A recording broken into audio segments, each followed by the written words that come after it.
శ్రీ పల్లా రాజేశ్వర రెడ్డి గారు. అధ్యక్ష,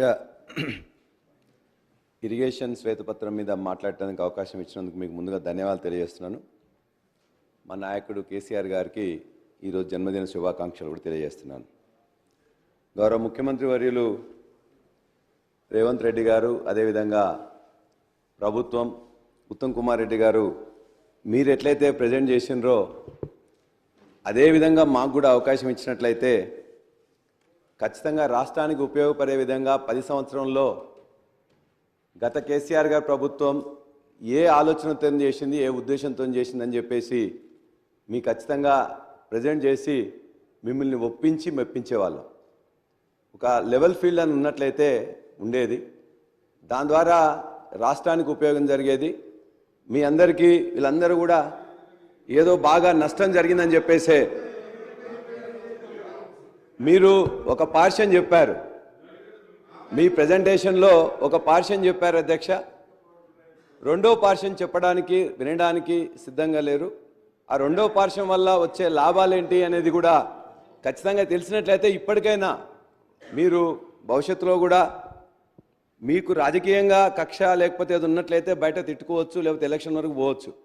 కానీ మళ్ళా 5 సంవత్సరాలు కావాల్సిన ప్రాజెక్టులను మీరు ఏ విధంగా తీర్చిదిద్దాలనుకుంటున్నారో, ఈ 5 సంవత్సరంలో మిగతా ప్రాంతాలకు కూడా నీళ్ళు ఇవ్వాలనుకుంటున్నారో, గత ప్రభుత్వం అనుకున్న ఈ ప్రాజెక్టులో పెట్టిన డబ్బు వృధా కాకుండా ఉండాలంటే, ఉన్న ఇన్ఫ్రాస్ట్రక్చర్ను ఉపయోగించుకోవాలంటే ఖచ్చితంగా గత ప్రభుత్వం యొక్క ఆలోచనల్ని ఓపెన్ మైండ్తో మీరు ఇంటే మాత్రం ఖచ్చితంగా ఎంతో కొంత అప్రిషియేట్ చేస్తారని చెప్పేసి నా నమ్మకం.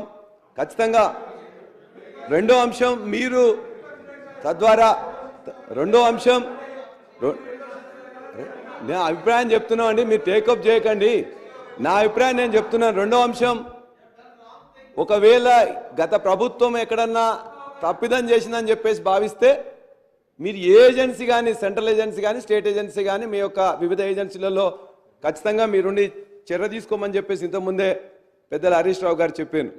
నాకు ఇందులో పరిమితమైన జ్ఞానము యాక్చువల్గా ఉన్నది. నేను గత 9.5 సంవత్సరాల్లో గత ముఖ్యమంత్రి కేసీఆర్ గారితో వివిధ హోదాల్లో గవర్నమెంట్ విప్గా కానీ, లేక రైతు బంధు సమితి అధ్యక్షులు కానీ అనేక రివ్యూలలో మిగతా వాటిలు ఉన్నా కాబట్టి అనేక వాటిలలో కూడా నేను సైలెంట్ స్పెక్టేటర్గా ఉన్నా, సైలెంట్ లిజనర్గా ఉన్నారు కాబట్టి ఏనాడు కూడా ఈ రాష్ట్రానికి కృష్ణా కానీ గోదావరి జిల్లాల్లో నష్టం జరగాలని చెప్పేసి ఏనాడు ఒక్కరోజు ఆలోచించలే ఆనాడు ముఖ్యమంత్రి కేసీఆర్ గారు.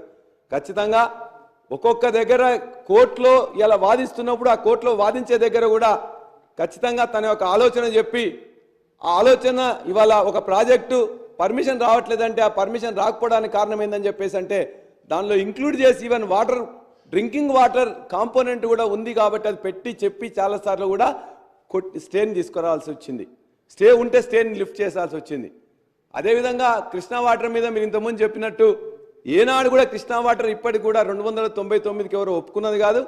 ఎన్ బ్లాక్గా 811లో ఉన్నదాన్ని 50-50 అడిగినా ఖచ్చితంగా బ్రజేష్ కుమార్ ట్రిబ్యునల్లో వస్తుందనే నమ్మకంతోనే ఇప్పటిదాకా ఎక్కడ ఒప్పుకున్నట్టు మీరు చెప్పినట్లయితే దానికి మనకు వేరే పర్యవసానం ఉంటుంది కాబట్టి ఇక్కడ కూడా మేము కొన్ని చెప్పలేని అంశాలు ఉన్నాయి.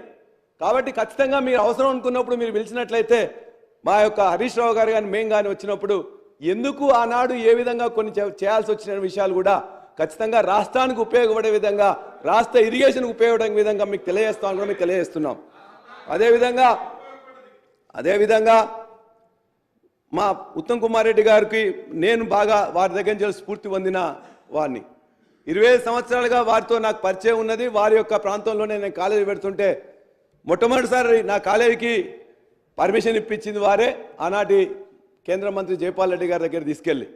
అంటే ఒక సంస్థ అక్కడ వస్తుందంటే ఆ సంస్థ వల్ల కొంత ఉపయోగం జరుగుతుందనే ఉద్దేశంతో అది తన యొక్క ప్రత్యర్థి అయిన చంద్రరావు గారితో నేను పార్ట్నర్ ఉంటే కూడా నా ప్రాంతంలో ఒక సంస్థ రావాలి, సంస్థలో ఉద్యోగులు కానీ మిగతా వాళ్ళు ఉపయోగపడాలని చెప్పేసి ఒక పారదర్శకమైన మైండ్తో ఆ రోజు ఉండేవారు. కానీ ఈరోజు వారిని అడుగుతున్న ఖచ్చితంగా ఇవాళ ఈ మంత్రిగా, ఇరిగేషన్ మంత్రిగా ఉన్న తర్వాత 25 సంవత్సరాలుగా తన యొక్క నియోజకవర్గం ఈనాడు తన భార్య రిప్రజెంట్ చేస్తున్న కోదాడలో ఇలా మోతే మండలానికి నీళ్లు 2018 తర్వాత ఎట్లా వస్తున్నాయి, మునగాల మండలం ఉన్న అనేక గ్రామాలకు ఎట్లా వస్తున్నాయి, నడిగూడెం మండలానికి ఎట్లా వస్తున్నాయి, తన హుజూర్ నగర్ పక్కనే ఉన్న పెన్పాడ్ నుంచి వెళ్ళి కూలీలు వచ్చి మీ దగ్గర పనిచేసే వాళ్ళు కదా, ఇవాళ వాళ్ళు కూలీలు రైతులుగా అయిపోయి మొత్తం కూడా ఇవాళ అందరూ నిటారుగా నిలబడి ఉన్నది మీ అందరికీ అవపడట్లేదా? మీ జిల్లా సూర్యాపేట కానీ తుంగతుర్తి కానీ, నా జిల్లా జనగా ఉన్న పాలకుర్తి ప్రాంతంలో డాక్టర్ రామచంద్ర నాయక్ గారు ఇక్కడే ఉన్నారు. వారు రిప్రజెంట్ చేస్తున్న డోర్నకల్ కానీ మహబాద్ కానీ ఉమ్మడి జిల్లాలో అన్నిట్లో కూడా 2000 కోట్లు పెట్టి ఎస్ఆర్ఎస్పి రెండో దశలో ఉన్న దానిలో 2018 తర్వాత నీళ్ళు వస్తుంది, వాస్తవం కాదా? ఇది ఎక్కడి నుంచి వస్తుంది? కాళేశ్వరంలో జంక్షన్ అయిన మిడ్ మానేరు, ఆ తర్వాత లోయర్ మానేరు నుంచి వెళ్ళి ఈవెన్ లోయర్ మానేరు కింద ఉన్న ఇమ్మీడియట్ హుజురాబాద్ ఉంటే హుజురాబాద్కి టేలెండ్ కూడా నీళ్ళు ఎప్పుడు వస్తున్నాయి అధ్యక్ష? ఈ రోజున వస్తున్నాయి మొత్తం కూడా ఈ అన్ని నియోజకవర్గాలు కూడా. కాబట్టి ఇవాళ ఊరికేనే అబద్ధం ఏమి రాలే, ఒక 98,000 మాత్రమే వచ్చిందని చెప్పేసి శ్వేతపత్రంలో పెట్టింది. శ్వేతపత్రంలో పెట్టింది 98,000 అని చెప్పి మమ్మల్ని తిట్టడానికి పెట్టవచ్చు. కానీ కోదాళ్ళ కానీ హుజూర్నగర్ కానీ ఇక్కడి నుంచి ఎక్కడ దాకా వండిన 16 లక్షల స్టెబిలైజేషన్ అనేది ఎక్కడి నుంచి వచ్చింది. ఒకవేళ స్టెబిలైజేషన్ రానట్లయితే 2018 కంటే ముందు ఎందుకు రాలే? దయచేసి ఇది మీరు ఓపెన్ మైండ్తో ఆలోచించండి. పండిన పంటల అధ్యక్ష 2014లో మన యొక్క ఉత్పత్తులు 95 లక్షలు ఉంటే 2023లో 3,45,00,000 అయింది. 2014లో ఆనాడు సాగు భూమి 1,31,00,000 ఉంటే ఇవాళ 2 పంటలు కలిసి అధ్యక్ష 2,40,00,000 అయింది 2023లో.